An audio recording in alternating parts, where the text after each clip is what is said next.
Hi there, in this video I want to show you how to use the buttons on your Apple Watch Ultra 2. Let's get started. And firstly, let's take a close look on the watch. So here on the right side you can see two buttons. This is digital crown and this is the side button. On the left side you can find only one orange button, which is an action button. So let's talk about them more detailed. If you tap once on the digital crown, it will open the list of your applications. You can also rotate this crown to scroll through the widgets, through the list of applications, and so on. Now, here if you tap once on the side button, it will trigger the control center.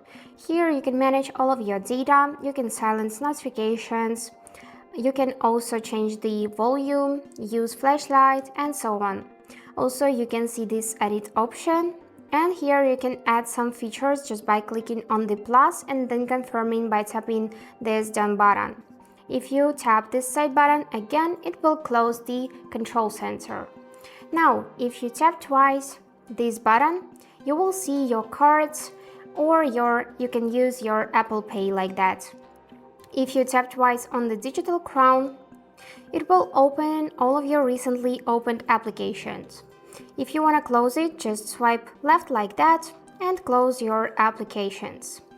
Now, if you long press on the side button, you'll see that the power off menu appears and also emergency call appears. If you would like to power off your watch, you just need to click this power off icon, or to call emergency, you can just swipe right like that. Great. And the last button is this action button. So if you tap it once, it will just enable the flashlight. I have set it up in the settings, so if you want to change it, let's just open settings. Here, use this digital crown to scroll through the settings, and here find the action button setting. And now for the action, you can set another one, for example, voice memo. And now when you will press the action button, it will trigger the voice memo.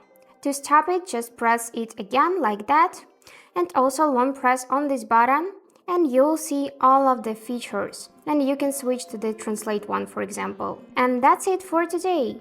I hope this video was helpful, and thank you for watching.